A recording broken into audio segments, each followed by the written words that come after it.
la session.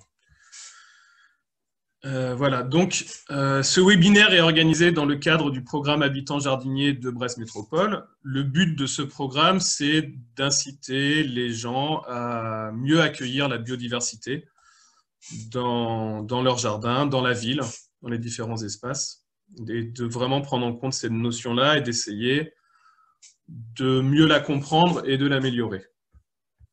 Donc, vaste programme. Donc, il y a tout un panel d'actions qui sont mises en place, avec notamment des volets formation qui sont réalisés. Et cette année, vous comprenez que les formations, c'est un petit peu compliqué à mettre en place. Et parce que le présentiel est compliqué. Et donc, on a eu l'idée de quand même proposer un petit temps de formation-échange, mais avec un volet en distanciel. Donc voilà, donc c'est ça le jardinaire. Et dans l'idée, ça va être d'en proposer plusieurs à différents moments de l'année, parce que pour nous, c'est un complément aux interventions en présentiel. Parce que ça permet il n'y a pas de déplacement, il n'y a rien à faire, on peut faire ça au chaud chez soi. Donc ça, c'est un côté plutôt pratique. Après, il n'y a pas trop le côté humain, hein. On ne peut pas trop parler, je vous ai coupé le micro. Voilà, donc c'est faire les deux en même temps, du présentiel, du distanciel, pour que ça puisse plaire à tout le monde. Donc voilà, donc ça c'était la petite intro. On va rentrer dans le vif du sujet sur la plantation des arbustes. Alors pourquoi on s'est posé cette question-là de la plantation des arbustes? Et tout simplement, un, parce que c'est de saison, deux, parce que c'est un point qui est très important pour la santé de l'arbuste plus tard dans le temps. S'il est bien planté au départ, il y a de fortes chances pour qu'il se développe bien par la suite. Et s'il est mal planté, on peut avoir des soucis par la suite. Donc, autant prendre les bonnes habitudes dès le départ. Hop. Donc là, un instant. Donc voilà, planter des arbustes. Alors pour planter des arbustes, la première chose, c'est d'avoir un arbuste. Donc on va dire qu'on peut avoir deux types d'arbustes. Ce sera soit un arbuste en pot, ou alors un arbuste en racine nue. Donc en pot, c'est dans un godet ou dans un grand pot plastique. Et en racine nue, c'est des choses qu'on peut trouver en saison hivernale. Donc soit on a récupéré un arbuste chez un ami jardinier et on l'a sorti de terre, et puis là les racines se retrouvent à nu. Ou soit également des pépiniéristes vendent en saison hivernale des arbustes avec les racines nues. Donc voilà, donc les deux ont leurs avantages et inconvénients. On va voir ça un petit peu. Mais dans la mise en place du projet de plantation, c'est le premier point, avoir un plan. Après, on va directement, pas trop s'occuper de l'arbuste, mais directement creuser un trou de plantation. Alors, il y a toujours la question de quelle taille va faire mon trou de plantation. Donc là, j'ai mis un trou un peu grand. Voilà. Alors, c'est pas ça qu'il faut faire forcément. Là, il est plutôt en train de construire une piscine que planter des arbustes. Mais on a bien en tête que il faut que le trou soit plus grand que la motte de terre ou que les racines. Hein. Ça semble évident comme ça, mais des fois, les gens ils font des trous pas très grands et c'est dommage pour la suite. On a tendance à dire qu'il faut que le trou fasse 2 à 3 fois la taille de la motte ou des racines en largeur et en profondeur. Donc ça peut donner un ordre d'idée. L'important quand on fait un trou, c'est de séparer la terre du dessus et la terre du dessous, parce qu'elles n'ont pas les mêmes composantes. Donc la terre du dessus, on va la mettre d'un côté, et après, quand la terre commence à éclaircir, la terre du dessous, plus claire, on va la mettre de l'autre côté. Parce que la terre du dessous, on la remettra dessous, et la terre du dessus, on la remettra dessus. On va remettre les choses à leur place ensuite. Ce qui est important aussi, c'est de venir, donc on a fait le trou, on a creusé le trou, et de venir ameublir en profondeur. Pas hésiter à bien ameublir pour éviter des fois des couches un peu dures qui peut y avoir, notamment quand on a fait des travaux dans la maison, quand il y a eu des véhicules qui sont passés dans des nouvelles installations et tout ça. Des fois, on peut avoir des zones de tassement en profondeur. Donc, c'est bien d'aller en profondeur travailler le sol. Donc voilà, donc par exemple, quand j'ai fait un trou de plantation, donc là j'ai fait un trou de plantation de. On ne voit pas trop la profondeur là, mais ça fait une 30-40 cm. Et puis au fond, avec la fourche, je vais bien enfoncer la fourche bêche et la bouger pour bien ameublir en profondeur. Et si on devait choisir des outils, j'aurais tendance à préférer une fourche bêche plutôt qu'une pelle bêche. Vous voyez la différence entre fourche et pelle. La pelle bêche étant pleine, elle a tendance à découper les bestioles qui peuvent se retrouver dans le sol. Donc moi, j'ai plutôt une préférence pour la fourche à bêcher. Donc voilà, là j'ai fait mon trou. Il est bien, il est ameubli. Je vais pouvoir m'occuper maintenant de mon plan. Alors mon plan, là j'ai un exemple de plan en racine nue. Je suis allé le chercher, donc là c'est un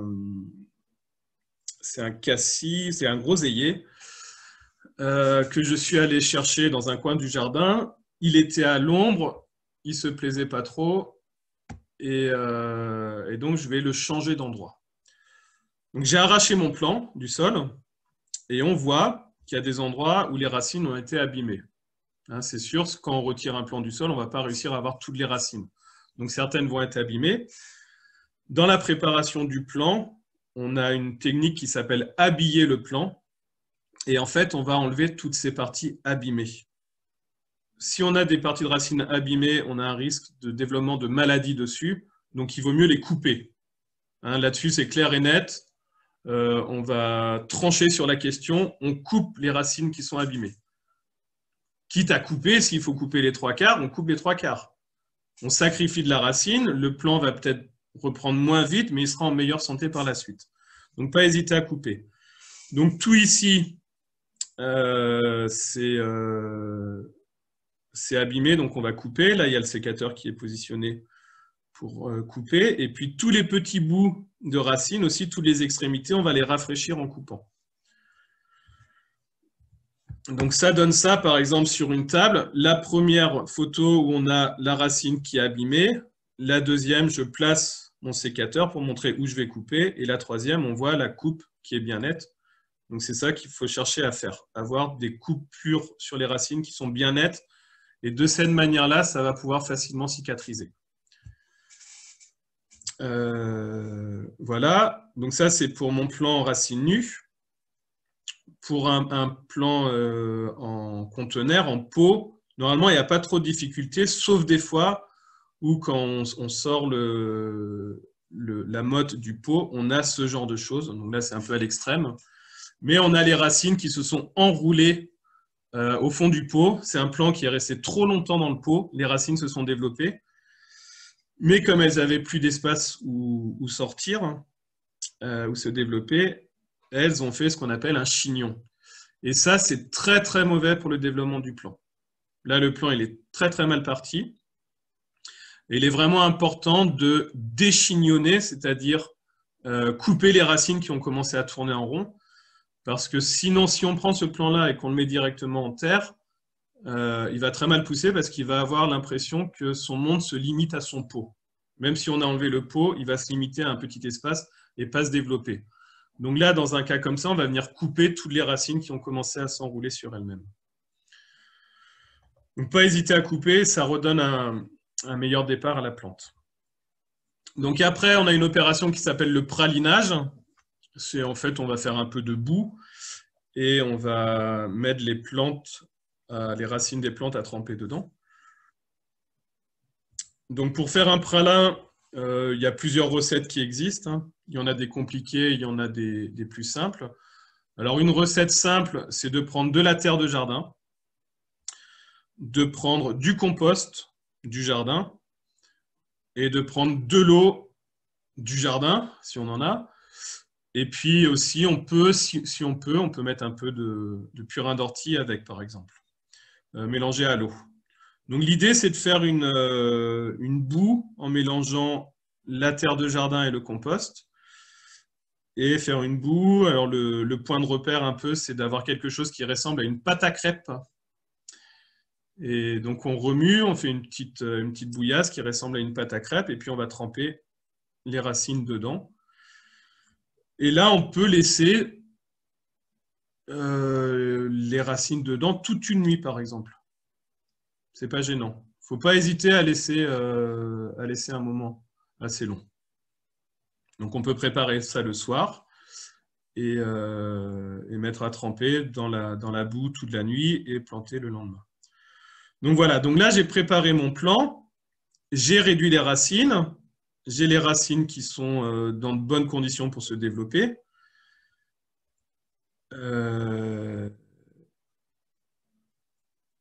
Et j'ai oublié une chose. C'est qu'en fait, alors excusez-moi. Voilà. Bon, en fait, il faut aussi, si on réduit les racines, il faut aussi réduire le branchage. Il ne faut pas hésiter à tailler un petit peu le branchage pour le réduire. En fait, quand vous allez planter votre arbre, si vous avez beaucoup de branches, ça va faire beaucoup de feuilles et il va falloir beaucoup de racines pour le nourrir. Sauf que si vous avez enlevé des racines, il n'y aura pas assez de racines, il n'y aura pas assez d'éléments pour nourrir tout le feuillage.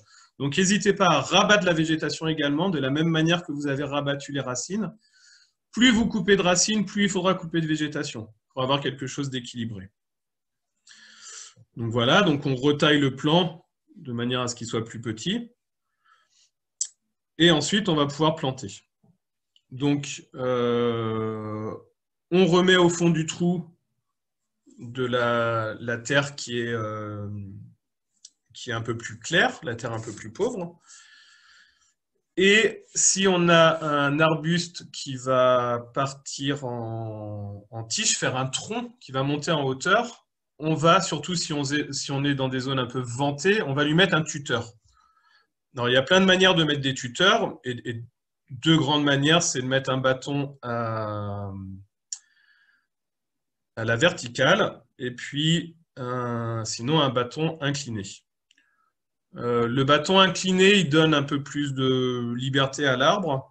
Mais par contre, si on veut avoir quelque chose de droit, par exemple, dans les questions, il y avait une personne qui parlait de planter des pommiers bastiges. Et ben là, il faut bien garder le tronc droit parce que les pommiers bastiges, ce sont des pommiers qui sont petits, ils ont peu d'ancrage dans le sol. Donc, il faut vraiment bien garder le tronc droit, et donc à ce moment-là, on met un tuteur à la verticale. Donc, on met le tuteur et ensuite, on va venir mettre notre plan sur la terre qu'on a mis au fond. Et ici, on a une notion importante qui est de la notion de collet ou la notion de point de greffe. Le collet, c'est le point du végétal qui est entre le tronc et les racines. Et ça, il ne faut pas qu'il soit trop enterré. Et le point de greffe, c'est quand il y a eu une greffe sur un arbuste, c'est le point qui est entre les racines et la végétation les tiges, le tronc ou les tiges de l'arbuste. Et souvent, on a une petite zone un peu boursouflée qu'on appelle le point de greffe ou le bourrelet de greffe. Et ça, il faut que ce soit au-dessus du sol, sinon on perd l'intérêt du greffage. Donc là, on voit sur l'image que le point de greffe, il est au-dessus du sol. Donc une fois qu'on a positionné notre végétal, on va venir recouvrir de terre jusqu'à arriver au niveau du sol. C'est le moment qui est un petit peu délicat, parce qu'en fait, il faut bien veiller à ce qu'il n'y ait pas de poche d'air au niveau des racines. Si vous créez des poches d'air, s'il n'y a pas assez de terre qui est mise, ça va provoquer un dessèchement des racines et une mort derrière. Donc ça, il faut bien veiller à ça. Et donc, pour éviter des poches d'air, on peut venir arroser en même temps qu'on apporte de l'air, de la terre. On vient arroser, on apporte un peu de terre, on arrose un peu, on apporte un peu de terre, on arrose un peu. Et de cette manière-là, la terre va être bien mise en contact avec les racines. Donc ça, c'est presque l'étape la plus importante, la plus cruciale dans le process de plantation. C'est vraiment éviter ces poches d'air au niveau racinaire. Donc après, on peut adapter un peu ces processus-là en fonction du sol qu'on va avoir. Si on a un sol léger ou un sol lourd, donc un sol lourd, c'est un sol plutôt à tendance argileuse qui retient beaucoup l'eau en hiver. Si on a un sol lourd, pour éviter que les racines s'asphyxient, on va plutôt avoir tendance à planter sur une bosse. Et si on a un sol plus léger, eh ben on peut plutôt avoir tendance à planter dans un creux pour bénéficier un peu plus du ruissellement de l'eau. Donc pas hésiter à jouer un peu sur les niveaux comme ça. Et des fois, ce qu'on fait aussi, c'est pour faciliter l'arrosage, on fait une petite cuvette autour du plant pour que l'eau reste bien là quand on arrose. Et ensuite, donc, on va bien arroser. Une fois qu'on a planté notre arbuste, on va bien arroser pour que le volume de terre soit bien humidifié. Ensuite, on va arriver dans les aspects de finition. Et là, on va apporter, donc ça, il vaut mieux éviter de venir tasser. Des fois, on dit, mais on vient tasser avec un coup de botte et tout ça. C'est pas très, très bon de tasser le sol. Donc, mieux vaut arroser un petit peu au fur et à mesure où on rajoute de la terre que de venir tasser avec ces gros godillots. Parce qu'après, pour les vers de terre, ça va être compliqué de venir détasser tout ça. Ou si on le fait, il faut vraiment avoir le pas léger. Et donc, ensuite, on va arriver dans la phase de finition. Autour de mon plan, je vais pouvoir apporter du compost pour nourrir la vie du sol. Et ensuite, je vais venir recouvrir avec un paillage ou des plants de couvre-sol en fonction de l'arbuste et des choix esthétiques que je vais avoir. Donc là, sur l'image, on voit qu'il y a plusieurs paillages différents. On a un paillage avec du foin là, sur la longueur. Et puis ici, un paillage avec du broyat de branches. Ça aurait aussi pu être des feuilles mortes. Ça aurait pu être des tontes de pelouse. Ça aurait pu être de la paille, des fougères. Ça aurait pu être ce qu'on a. Hein. On peut pailler avec plein de choses différentes. Alors des fois, dans certains coins, on peut avoir des problèmes avec les lapins ou avec les chevreuils. Et donc, dans ces cas-là, il n'y a pas 36 solutions. Hein. Il est conseillé de mettre un grillage autour pour protéger le plant. Parce que les lapins ou les chevreuils peuvent venir manger l'écorce des jeunes plants. Et là, dans ces cas-là, c'est très compliqué pour les plants de se développer. Donc voilà, ce type de protection, dans certains cas, peut être intéressante. Et ça, sont des exemples de plants de couvre-sol qui peuvent être intéressantes pour couvrir. Si on est sur de l'arbustif, on peut tout à fait couvrir le sol. Plutôt que de mettre un paillage, on peut mettre des plants de couvre-sol. Donc là, il y a des exemples de géranium ou de consou de naine qui peuvent être mises sur le sol pour couvrir. Ce sont des végétaux qui sont intéressants parce qu'après, l'entretien est très, très limité. Ça pousse de manière suffisamment dense pour empêcher les herbes de pousser. Donc, il n'y a quasiment plus de désherbage par la suite. Donc, ça peut être une astuce intéressante. Mais il est important de couvrir le sol, donc soit avec un paillage ou avec des plants de couvre-sol. Donc voilà, j'ai fini ma présentation. Là, je vais reprendre un petit peu les questions que vous aviez posées lors de l'inscription. Et je vais essayer d'y répondre. Donc j'avais une question. De petits arbres ont poussé spontanément dans mon jardin. Ce sont de petits avocatiers et ou manguiers qui mesurent actuellement environ 1,20 m. Comment puis-je les protéger cet hiver? Et donc il y a une précision, c'est le jardin près de la mer exposé au vent. Alors effectivement, des avocatiers et des manguiers qui poussent dans le Finistère. Des avocatiers, il y en a quelques-uns, il y en a même qui donnent des fruits dans le Finistère. Quand ils sont dans des endroits bien protégés, notamment bien protégés des vents et des froids hivernaux. Ça peut faire de gros dégâts dessus. Donc c'est important de les protéger pendant l'hiver. Et ça va. Si on a des hivers, des hivers un peu froids avec des gelées un peu fortes, ils vont avoir du mal à passer l'hiver. Donc ça peut être compliqué. Donc ça, c'est la première chose, protéger pour passer l'hiver. Donc des exemples de protection, c'est des voiles d'hivernage, hein, type P17 ou des choses des plastiques avec des bulles qui vont permettre d'isoler des températures. Et après, bah là, le problème, il était qu'il y avait les embruns aussi. Jardin près de la mer exposé au vent, donc j'imagine qu'il y a aussi des soucis d'embruns. Et là, bah, c'est beaucoup plus compliqué à gérer, hein. Soit on met une haie qui va limiter les embruns, ou soit on va mettre une barrière physique pour limiter les embruns. Mais ce n'est pas une histoire qui va être très simple à gérer, hein. Parce qu'en fonction de l'exposition aux embruns, ça peut faire beaucoup de dégâts. Et c'est des plants avocatiers et manguiers qui peuvent être un peu sensibles à ces questions-là. Alors après, j'avais une autre question, c'était nombreux petits plants d'arbres spontanés dans le jardin et les alentours, frênes, chênes, noisetiers, aubépines, châtaigniers. Certains peuvent-ils convenir pour boucher des trous de haies et être taillés plutôt que d'installer des plantes exotiques? Oui, c'est possible. Alors après, pour la plupart, ce sont des arbres, donc ça veut dire qu'ils vont monter très haut, donc on n'est plus vraiment dans la haie, on va davantage se rapprocher du talus ou du petit bois. Du noisetier, ça peut assez facilement se retailler, se recéper. On peut couper les branches, les grosses branches, et il y a des nouvelles branches qui vont pousser à la base. Donc ça donne un peu ce qu'on voit sur l'image de gauche, donc avec des nouvelles tiges qui poussent en touffe. Donc ça, c'est possible. On peut faire la même chose avec les châtaigniers aussi. Par contre, il faut le faire tout le temps, hein. Si à un moment on arrête de tailler, ça va repartir en arbre. Donc il y a un risque, il y a une gestion dans le temps qu'il faut prendre en compte.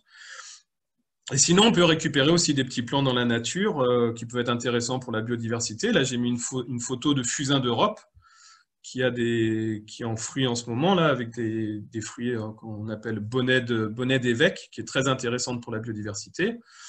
On peut récupérer ou bouturer même du sureau, par exemple, qui est très intéressant, qui se taille assez facilement et qui est intéressante pour la biodiversité, et puis pour les confitures. Et la gelée ou la confiture de sureau est un très bon antiviral. Donc, c'est de saison là, en ce moment. Donc, ça peut être intéressant d'avoir une haie qui sert un peu aussi à la pharmacopée traditionnelle. Ça peut être une idée à creuser. Donc après, j'avais la plantation de 4 pommiers Bastige en janvier. Donc là, j'ai mis un petit exemple pour montrer ce que c'est qu'un Bastige. Donc c'est un pommier qui va être petit, qui ne va pas pousser très haut. Donc ça, c'est intéressant parce qu'on va facilement récolter dessus. Après, l'inconvénient, c'est que plus un arbuste est petit et moins son volume de racines est important. Et donc, le souci qui peut se poser, c'est qu'il ait du mal à s'alimenter. Donc, plus on est sur des fruitiers petits, notamment les pommiers, plus ils sont compliqués à gérer, plus ils ont de difficultés à s'alimenter.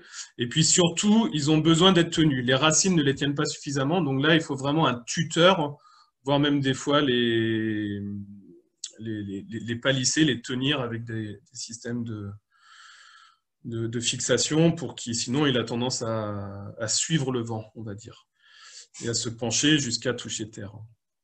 Et donc, il y avait une autre question qui est déplacer un poirier qui ne fructifie pas. Alors ça, en fait, pour la plupart, un poirier, ça ne fructifie pas. Dans la plupart des cas, un poirier, ça ne donne pas de poire. Parce qu'en fait, ils ont une pollinisation qui est croisée et il faut avoir 2 poiriers pour avoir des poires. Donc déjà, avant de se dire s'il ne donne pas de poire, avant de chercher à le changer de situation, il faut lui apporter un compagnon et qui va permettre une meilleure pollinisation. Et donc, bien souvent, il faut avoir au moins 2 poiriers au jardin et en plus, il faut que les variétés soient compatibles. Alors maintenant, il y a des nouvelles variétés de poiriers qui sont auto-fertiles et qui arrivent à se débrouiller tout seuls. Mais la plupart des variétés un peu plus traditionnelles ont besoin d'avoir 2 poiriers et les pommiers, c'est pareil. Il y a besoin d'avoir plusieurs pommiers. Alors, il y avait une question aussi sur déplacer des myrtillers. Donc là, c'est très simple, on reprend ce que j'avais montré au début. C'est le même processus de déplantation et de replantation. La seule spécificité à avoir en tête avec les myrtillers, c'est que ce sont des plantes qui poussent sur des sols acides. Et donc là, il va falloir faire un apport d'acidité ou de terre de bruyère. On peut aussi travailler avec des aiguilles de résineux ou des choses comme ça, mais il va falloir acidifier le sol pour que le myrtillier pousse bien. Voilà. Il y avait une question sur comment faire pour déplacer un arbuste afin qu'il puisse reprendre sa croissance. Donc effectivement, un arbuste peut ne pas se plaire dans certains endroits. Il peut y avoir plein de raisons différentes, hein. Du vent, une mauvaise exposition, un sol trop humide, un sol trop acide, un sol pas assez acide. Il peut y avoir plein de choses et on peut être amené à le déplacer dans le jardin. Ça, c'est un grand jeu des jardiniers, hein, de changer de place aux arbustes dans le jardin pour trouver l'endroit où ils vont se plaire le mieux. Et donc l'idée, c'est quand on va déplacer un arbuste, c'est de prendre suffisamment de racines, un volume de racines suffisant. Et plus l'arbuste va être gros, plus il va falloir avoir suffisamment de racines pour le déplacer. Là, on voit un peu que le volume de racines qui est pris, il est à l'aplomb du feuillage. Donc on a un peu cette notion-là pour avoir un peu en tête où arrivent les racines. Il faut prendre l'aplomb du feuillage projeté au sol et c'est là un peu la zone racinaire. Donc vous voyez la différence entre un petit arbuste et un arbre, hein, où arrivent les racines. Et donc c'est un petit peu à cette zone-là qu'il faut se référer pour avoir un bon complexe racinaire. On trouve aussi des fois dit qu'il faut prendre la taille le diamètre du tronc à quelques dizaines de centimètres du sol et multiplier ça par 10 et ça donne un peu le rayon qu'il faut prendre, le rayon de racine qu'il faut prendre. Donc la taille du tronc multipliée par 10. Donc, ça peut être un indicateur pour avoir ça en tête. Après, j'avais des questions sur les distances de plantation entre chaque arbuste. Et là, bah, j'ai complètement séché parce que c'est hyper compliqué. Chaque arbuste a ses propriétés. Donc voilà, alors j'ai contourné la question pour proposer quand même une réponse. Et j'ai parlé un petit peu des distances réglementaires par rapport au voisinage. Ça, c'est intéressant à avoir en tête. Si on est amené à faire une haie, il faut savoir que la réglementation à minima, c'est que des plantations de plus de 2 mètres de hauteur doivent être espacées de la limite du voisinage à minima à 2 mètres. Donc pour 2 mètres de hauteur, une distance de 2 mètres de chez le voisin. Et puis pour des plantations qui font moins de 2 mètres, donc par exemple une haie taillée ou du petit arbustif, la limite elle est de 50 cm, un demi-mètre de chez le voisin. Et sinon, après, on peut planter à la limite, et là, ça s'appelle une haie mitoyenne, qui est partagée avec le voisin. Donc voilà, donc sur une haie, on conseille en général de planter autour de 80 cm quand on fait une plantation en carré, c'est-à-dire en rang. Et puis on peut espacer un peu plus, aller à 1,20 m quand on fait une plantation en quinconce, donc quand on alterne sur 2 rangs. Et il y avait la question aussi, quels arbustes peut-on bouturer ? Et là, c'est pareil, il y a tellement d'arbustes qu'on peut bouturer. La question intéressante serait plutôt quels arbustes on ne peut pas bouturer. Et après, il y a des techniques de bouturage différentes entre les arbustes, mais il y a plein d'arbustes qu'on peut bouturer. Et par exemple, des arbustes qui sont très faciles à bouturer, ça va être, je prends du sureau. Tout à l'heure, je parlais du sureau. Je prends du sureau, je plante une branche de sureau dans le sol. Là, en ce moment, arrivé au printemps, j'aurai un plant de sureau.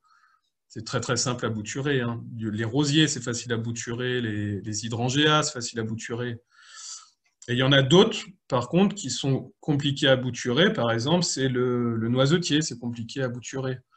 Le camélia, c'est pas toujours facile. En fonction des types de camélia, ça peut être même parfois une sacrée aventure. Donc voilà, et après pour la bouture c'est pareil, il y a plein de techniques différentes, donc ça pourra faire l'objet d'un prochain webinaire, parce qu'il y a des choses à dire là-dessus. Et puis voilà, et puis une dernière question là-dessus, donc elle est un peu à la marge, mais c'est quels sont les plants fruitiers qui sont adaptés à nos climats en dehors du pommier et du poirier? Et là, en fait, il y en a plein, j'en ai listé quelques-uns, mais il y en a plein. Du kaki, du kiwi, du kiwai, des nachis, des cerisiers, des pruniers, du noyer, du noisetier, du pêcher, cassis, groseillier, de la vigne, du mûrier, du figuier, du sureau, des arbousiers, des argousiers, des gojis. Il y en a plein. La liste est, je ne vais pas dire illimitée, mais il y a un sacré paquet de fruitiers qu'on peut mettre dans les jardins. Et si vous êtes intéressé un peu par ces questions-là, eh ben, je vous invite à regarder un peu sur Internet les notions de jardin-forêt. Et vous allez avoir plein de choses là-dessus, sur tous les fruitiers qu'on peut avoir dans un jardin sur un espace restreint, et notamment avec les notions de strates en hauteur. Ceux qui poussent en bas, qui vont donner des fruits en bas, ceux qui vont donner des fruits un peu plus haut, ceux qui vont grimper dans les arbres, ceux qui vont donner des fruits tout en haut. Donc c'est une aventure qui est très très intéressante. Donc voilà, j'ai fait un peu le tour de cette question-là sur la plantation des arbustes. Alors évidemment, on aurait pu dire plein d'autres choses, hein, mais comme j'ai eu l'idée géniale de mettre 2 sujets à l'ordre du jour, on va garder un peu de temps pour le deuxième sujet. Alors, je voulais juste voir s'il y avait des questions là-dessus, des questions un peu précises sur ce qui a été dit. Vous pouvez les poser via le chat.